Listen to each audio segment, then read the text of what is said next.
Open up the depths of your heart to find eternity and live for more than your eyes can see.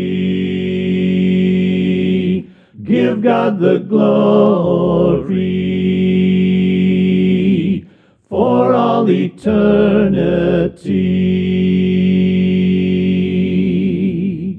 In our last two videos, we've seen how the prophet Daniel pinned down the coming of the kingdom to the time of the Roman Empire.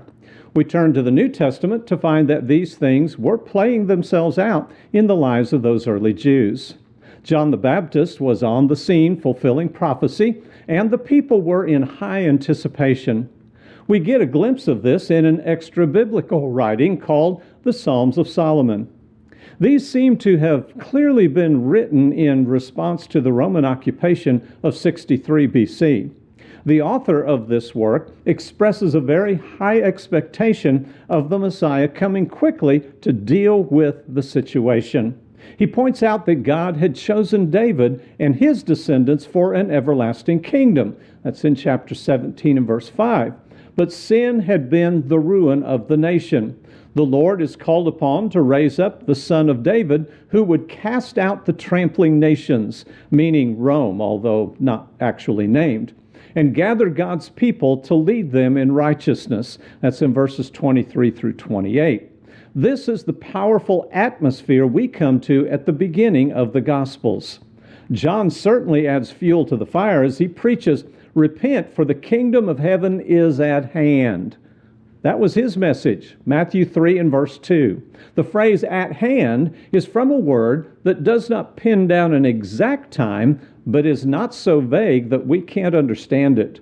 The same word is used in Matthew 21, verse 34, where Jesus used it in a parable saying, "And when the harvest time approached, he sent his slaves to the vine growers to receive his produce."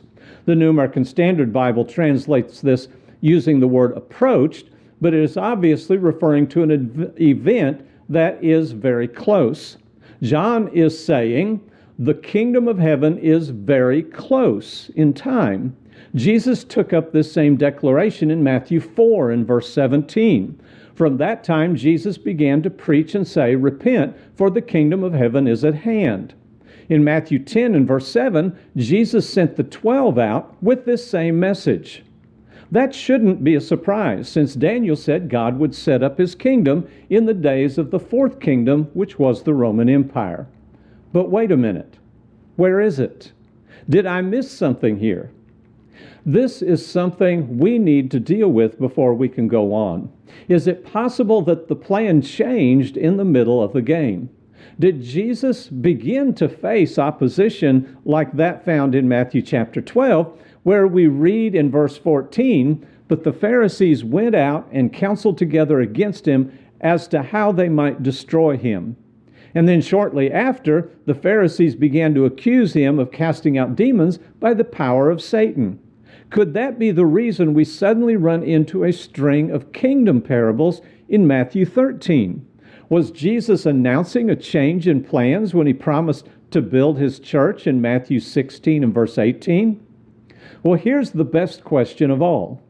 If the plan changed in Matthew 12, why did Jesus say this in chapter 16? "Truly I say to you, there are some of those who are standing here who shall not taste death until they see the Son of Man coming in his kingdom." Mark recorded this same conversation in Mark 9:1. The kingdom was coming within their lifetimes. You can't get much more at hand than that. So that brings me back to the question of what happened. The common story we hear about Jesus changing the plan can't be true. If it is, then Jesus lied when he said it was coming before some of those people would die. I'm afraid this runs people into the same problem as the Jews I talked about in our last video. If the truth rubs you the wrong way, you're going to turn and go the wrong way. That isn't the fault of the truth, but it does seem to leave us with a difficulty. We're looking for the kingdom God would set up during the time of the Roman Empire. Jesus said it would come in the days of those people. What about a revived Roman Empire? This is the common explanation. However, someone was not going to taste death before the kingdom did come. If they did all die, then Jesus becomes a false prophet, if the kingdom did not come at that time. There is an answer to this, but we're out of time. Please join me next week as we see how the prophecy of Daniel could be fulfilled during the days of the people who heard Jesus announce it.